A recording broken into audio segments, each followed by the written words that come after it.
Welcome to my YouTube channel. ಎಲ್ರಿಗೂ ನಮಸ್ಕಾರ. ಎಲ್ಲರೂ ಹೇಗಿದ್ದೀರಾ? ಎಲ್ಲರೂ ಚೆನ್ನಾಗಿದ್ದೀರಾ ಅನ್ಕೋತೀನಿ. ಯಾರಾದರೂ ನನ್ನ ಚಾನಲ್ನ ಸಬ್ಸ್ಕ್ರೈಬ್ ಮಾಡದೆ ನೋಡ್ತಿದ್ರೆ ಸಬ್ಸ್ಕ್ರೈಬ್ ಮಾಡ್ಕೊಂಡು ನೋಡಿ, ಆಯಿತಾ? ನಾನಿಲ್ಲಿ ನಾಟಿ ಸ್ಟೈಲ್ ಬಿರಿಯಾನಿ ಮತ್ತು ಕಬಾಬ್ ಮಾಡೋದನ್ನು ತೋರಿಸ್ತಾ ಇದ್ದೀನಿ ನೋಡಿ. ಮೊದಲಿಗೆ ಜಾರ್ನಲ್ಲಿ ಬೆಳ್ಳುಳ್ಳಿ, ಒಂದು ಈರುಳ್ಳಿ ಮತ್ತು ಒಂದು ಟೊಮೆಟೊ, ಚಕ್ಕೆ,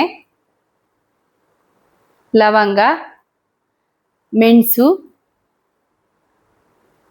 ಎಲ್ಲನೂ ಹಾಕೋಬೇಕು. ಮತ್ತು ಇವಾಗ ಸ್ವಲ್ಪ ಹಸಿಮೆಣಸಿನ್ಕಾಯಿ, ನಾನು ಇಲ್ಲಿ ಖಾರಕ್ಕೆ ಇನ್ನೂ 4 ಹಸಿಮೆಣಸಿನ್ಕಾಯಿ ಹಾಕೋತಾ ಇದ್ದೀನಿ. ಯಾಕಂದರೆ ನಾವು ಸ್ವಲ್ಪ ಖಾರ ಜಾಸ್ತಿ ತಿಂತೀವಿ, ಹಂಗಾಗಿ ಶುಂಠಿ ಸ್ವಲ್ಪ ಶುಂಠಿ, ಸ್ವಲ್ಪ ಅರಶಿನ ಪುಡಿ, ಇದನ್ನ ಸ್ವಲ್ಪ ಪುದೀನ ಮತ್ತು ಕೊತ್ತಂಬರಿ ಸೊಪ್ಪನ್ನ ತೊಳೆದು ನಾನು ಇಲ್ಲಿ ಹಾಕೋತಾ ಇದ್ದೀನಿ.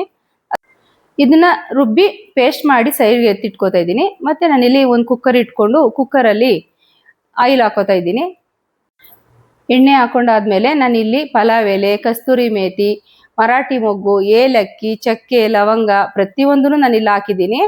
ಅದು ಹಾಕಿ 2 ನಿಮಿಷ ಬಾಡಿಸ್ಕೊಂಡಾದ್ಮೇಲೆ ಇವಾಗ ನಾನಿಲ್ಲಿ ಮಸಾಲೆ ರುಬ್ಬಿಟ್ಕೊಂಡಿದ್ನಲ್ಲ ಅದನ್ನ ಇಲ್ಲಿ ಹಾಕೋತಾ ಇದ್ದೀನಿ. ಯಾಕಂದರೆ ಇದಕ್ಕೆ ಇನ್ನು ಎಕ್ಸ್ಟ್ರಾ ಜಾಸ್ತಿ ಮಸಾಲೆ ಇಲ್ಲ, ಲೈಟ್ ಮಸಾಲೆ ಹಾಕಿ ಮಾಡೋದ್ರಿಂದ ಇಲ್ಲಿ ಇಷ್ಟು ಮಾತ್ರನೇ ಹಾಕೋತಾ ಇದ್ದೀನಿ. ಇದ್ರ ಜೊತೆಗೆ ಮಸಾಲೆ ಹಾಕೊಂಡು ತಿರುಗಿಸ್ಕೊತೀನಿ. ಇವಾಗ ಹಾಕೋತಾ ಇದ್ದೀನಿ ನೋಡಿ, ಮಸಾಲೆನ ಹಾಕೊಂಡು ತಿರುಗಿಸ್ಕೋಬೇಕು. ಮಸಾಲೆ ಅಂದರೆ ಇದಕ್ಕೆ ಎಕ್ಸ್ಟ್ರಾ ಈರುಳ್ಳಿ ಎಲ್ಲ ಮಸಾಲೆ ಜಾಸ್ತಿ ಆಗಬಾರ್ದು. ಲೈಟ್ ಮಸಾಲೆ ಬಿರಿಯಾನಿ, ನಾಟಿ ಸ್ಟೈಲೇ, ಆದರೆ ಮಸಾಲೆ ಕಮ್ಮಿ ಇರಬೇಕು. ಮಸಾಲೆ ಜಾಸ್ತಿ ತಿಂದರೆ ಎದೆ ಉರಿಯೋದು ಅಂತ ಇದೆಲ್ಲ ಆಗ್ತಾ ಇರುತ್ತೆ. ಹಂಗಾಗಿ ನಾನು ಮಸಾಲೆ ಕಮ್ಮಿ ಹಾಕ್ತಿದ್ದೀನಿ. ಮಸಾಲೆ ಕಮ್ಮಿ ಹಾಕಿ ಮಾಡೋ ಬಿರಿಯಾನಿನೂ ಇರುತ್ತೆ, ಜಾಸ್ತಿ ಹಾಕಿ ಮಾಡೋ ಬಿರಿಯಾನಿನೂ ಇರುತ್ತೆ. ಸ್ವಲ್ಪ ಇಲ್ಲಿ ನಾನು ಇವಾಗ ಮಸಾಲೆ ಕಮ್ಮಿ ಹಾಕಿ ಮಾಡೋದನ್ನ ತೋರಿಸ್ತಾ ಇದ್ದೀನಿ. ಈಸಿ ಅಂದರೆ ಈಸಿ ಇರುತ್ತೆ. ತಿರುಗಿಸ್ಕೋತಾ ಇದ್ದೀನಿ. ತಿರುಗಿಸ್ಕೊಂಡು ಇವಾಗ ಎಣ್ಣೆ ಬಿಡೋವರೆಗೂ ಬೇಯಿಸ್ಕೋಬೇಕು. ಇದನ್ನ ಎಣ್ಣೆ ಫುಲ್ಲು ಮಸಾಲೆ ಬೆಂದು ಎಣ್ಣೆ ಬಿಡಬೇಕು. ಅವಾಗಲೇ ಮಸಾಲೆ ಗಮ್ಮಂತ ಇದ್ರೇನೆ ಬಿರಿಯಾನಿ ತುಂಬ ಟೇಸ್ಟ್ ಬರೋದು. ಇವಾಗ ನಾನಿಲ್ಲಿ ಚಿಕನ್ ಹಾಕೋತಿದ್ದೀನಿ.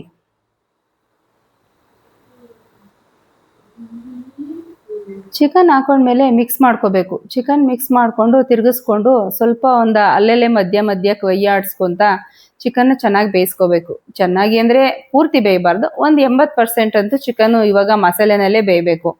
ಆಮೇಲೆ ರೈಸ್ ಜೊತೆ ಸ್ವಲ್ಪ ಬೇಯುತ್ತೆ.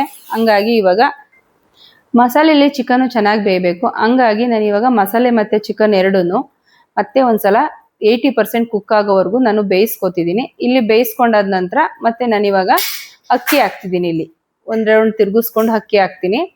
ಅಕ್ಕಿ ಇವಾಗ ಆಲ್ರೆಡಿ ಓಕೆ ಬೆಂದಿದೆ. ಇವಾಗ ಅಕ್ಕಿ ಹಾಕ್ತೀನಿ. 1.5 ಗ್ಲಾಸ್ ಅಕ್ಕಿ ತಗೊಂಡಿದ್ದೀನಿ ನಾನು. 1.5 ಗ್ಲಾಸ್ ಅಕ್ಕಿಗೆ 3 ಗ್ಲಾಸ್ ನೀರು ಹಾಕ್ತೀನಿ. ಅಕ್ಕಿ ನೋಡಿ ನಿಮ್ಮ ಮನೆಯಲ್ಲಿ ಯಾವ ಅಕ್ಕಿಗೆ ಎಷ್ಟು ನೀರು ಹಾಕ್ತೀರಾ ಅದರ ಅಳತೆ ಮೇಲೆ ನೀವು ಹಾಕೋಬಹುದು. ಯಾಕೆಂದ್ರೆ ನಮ್ಮ ಅಕ್ಕಿಗೆ 1.5 ಗ್ಲಾಸ್ ಅಕ್ಕಿ ಹಾಕಿದ್ರೆ 3 ಗ್ಲಾಸ್ ನೀರು ಬೇಕು. ಯಾಕಂದ್ರೆ ನಾನು ಕುಕ್ಕರಲ್ಲಿ ಮಾಡ್ತೀನಿ. ಓಪನಲ್ಲಿ ಮಾಡೋದಾದ್ರೆ ಇನ್ನೂ ಸ್ವಲ್ಪ ನೀರು ಜಾಸ್ತಿನೇ ತಗೊಳುತ್ತೆ. ಇಲ್ಲಿ ನಾನು ಅಕ್ಕಿ ಹಾಕಿದ್ಮೇಲೆ ಒಂದ್ಸಲ ತಿರುಗಿಸ್ಕೋತೀನಿ. ಯಾಕೆಂದ್ರೆ ಎಣ್ಣೆಲಿ ಸ್ವಲ್ಪ ಅಕ್ಕಿ ತಿರುಗಿಸ್ಕೊಂಡ್ರೆ ಅನ್ನ ಉದ್ರುದ್ರಾಗುತ್ತೆ. ನನ್ನ ಪ್ರಕಾರ ನನಗೆ ಆ ಥರ ಅನಿಸುತ್ತೆ. ನಾನು ಯಾವಾಗೂ ಪಲಾವ್ ಮಾಡಲಿ ಏನೇ ಮಾಡಲಿ ಒಂದ್ಸಲ ಹಿಂಗೆ ಎಣ್ಣೆಗೆ ಅಕ್ಕಿ ಹಾಕಿದ್ಮೇಲೆ ಈ ಥರ ಒಂದ್ಸಲ ತಿರುಗಿಸ್ಕೊತೀನಿ. ತಿರುಗಿಸ್ಕೊಂಡಾದ್ಮೇಲೆ ಆಮೇಲೆ ನಾನು ಇವಾಗ ವಾಟ್ರನ್ನ ಹಾಕ್ತೀನಿ. 3 ಗ್ಲಾಸ್ ನೀರನ್ನ ಹಾಕ್ತಾ ಇದ್ದೀನಿ ನಾನು ಇವಾಗ ಇಲ್ಲಿ 1.5 ಗ್ಲಾಸ್ ಅಕ್ಕಿಗೆ. ನೋಡ್ಬೋದು ನೀವು. ಇಲ್ಲಿ ತಿರುಗಿಸ್ಕೊತಿದ್ದೀನಿ. ತಿರುಗಿಸ್ಕೊಂಡು ಇಲ್ಲಿ ಎಷ್ಟು ಬೇಕೋ ಅಷ್ಟು ಉಪ್ಪು ಹಾಕ್ತಿದ್ದೀನಿ ನಾನು ರುಚಿಗೆ. ಫಸ್ಟ್ ಏನಕ್ಕೆ ಉಪ್ಪು ಹಾಕಲ್ಲ ನಾನು ಅಂದರೆ ಚಿಕನ್ ಸ್ವಲ್ಪ ಇರುತ್ತೆ.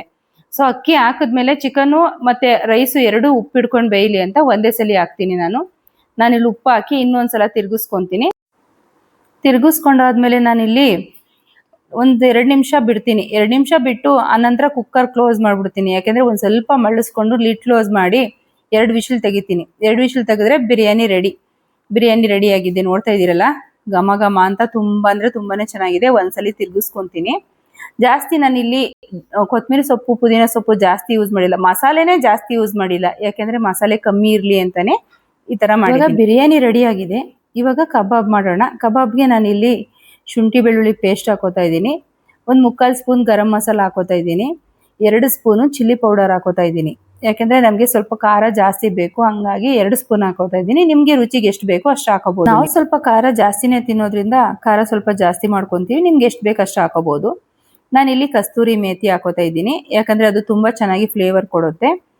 ಕಸ್ತೂರಿ ಮೇಥಿ, ಕರ್ಬೇವಿನ ಸೊಪ್ಪು ಹಾಕೋತಿದ್ದೀನಿ. ಇವಾಗ ಕರ್ಬೇವಿನ ಸೊಪ್ಪು ಅಂದರೆ ಕಬಾಬಲ್ಲಿ ಕರ್ಬೇವಿನ ಸೊಪ್ಪು ಇದ್ರೆ ಅದಕ್ಕಿಂತ ಟೇಸ್ಟ್ ಕೊಡೋದು ಯಾವುದೂ ಇಲ್ಲ. ಇಲ್ಲಿ ಎಲ್ಲರೂ ಇದಾಗ್ತಾರೆ, ಏನದು ವೆನಿಗರ್ ಹಾಕ್ತಾರೆ. ಸೊ ನಾನು ವಿನಿಗರ್ ಹಾಕಲ್ಲ, ಹಂಗಾಗಿ ನಾನು ನಿಂಬೆಹಣ್ಣು ರಸ ಹಾಕೋತಾ ಇದ್ದೀನಿ. ಇದು ಮನೇಲಿ ಮಾಡಿರೋ ಅಂಥ ಕಬಾಬು, ಯಾವುದೇ ಕಬಾಬ್ ಪೌಡ್ರ್ ಯೂಸ್ ಮಾಡಲ್ಲ, ಏನಿಲ್ಲ, ಮನೆಯಲ್ಲೇ ನ್ಯಾಚುರಲ್ ಆಗಿ ಮಾಡ್ತೀವಿ. ಹಂಗಾಗಿ ಮನೆಯಲ್ಲೇ ಈಗ 1 ಸ್ಪೂನ್ ಕಾರ್ನ್ಫ್ಲವರ್ ಇದು ಹಾಕ್ಲೇಬೇಕು, ಯಾಕಂದ್ರೆ ಇದು ಹಾಕಿಲ್ಲ ಅಂದರೆ ಕಬಾಬು ಕನ್ಸಿಸ್ಟೆನ್ಸಿನೇ ಬರಲ್ಲ. ಕಾರ್ನ್ಫ್ಲವರ್ ಹಾಕ್ಕೊಂಡು ಈಗ ಸ್ವಲ್ಪ ಉಪ್ಪು ಹಾಕೋತೀನಿ. ಇಲ್ಲ, ಫಸ್ಟ್ ಮೊಟ್ಟೆ ಹಾಕೋತಾ ಇದ್ದೀನಿ. ಮೊಟ್ಟೆ ಒಂದು ಮೊಟ್ಟೆ ಹಾಕ್ತಾ ಇದ್ದೀನಿ ನಾನಿಲ್ಲಿ. 1 ಮೊಟ್ಟೆ ಹಾಕಿ ಇವಾಗ ಸ್ವಲ್ಪ ಉಪ್ಪು ಹಾಕೋತೀನಿ. ಉಪ್ಪು ಜಾಸ್ತಿ, ಚಿಕನ್ ಕಮ್ಮಿ ಇರೋದ್ರಿಂದ ನೋಡ್ಕೊಂಡು ಉಪ್ಪು ಹಾಕೋಬೇಕು. ಚಿಕನ್ ಎಷ್ಟು ಹಾಕಿರ್ತೀವಿ ಅಷ್ಟಕ್ಕೆ ನಾವು ಉಪ್ಪು ಹಾಕೋತಾ ಇದ್ದೀನಿ. ಇವಾಗ ಉಪ್ಪು ಹಾಕೊಂಡಿದ್ದೀನಿ. ಇವಾಗ ಕಲಿಸ್ಕೊತಿದ್ದೀನಿ. ನಾನಿಲ್ಲಿ ಕಲಸಿ ಸ್ವಲ್ಪ ಹೊತ್ತು ಕಲಸಾದ್ಮೇಲೆ 1 ಅವರ್ ಫ್ರೀಜರಲ್ಲಿ ಇಟ್ಟಿರ್ತೀನಿ. ಫ್ರೀಜರಲ್ಲಿ ಯಾಕೆ ಇಡ್ತೀನಿ ಅಂದರೆ, ಫ್ರೀಜರಲ್ಲಿ ಕ್ಲೀನಾಗಿ ಎಲ್ಲ ಚಿಕನ್ನು ಮತ್ತು ಮಸಾಲೆ ಮಿಕ್ಸ್ ಆದರೆ ತುಂಬಾ ಟೇಸ್ಟಿಯಾಗಿರುತ್ತೆ. ಯಾವತ್ತೂ ಅಷ್ಟೇ ಕಬಾಬ್ ಮಾಡೋಕ್ಕೂ ಮುಂಚೆನೇ ಕಲಸಿ ಫ್ರೀಜರ್ಗೆ ಇಡಬೇಕು.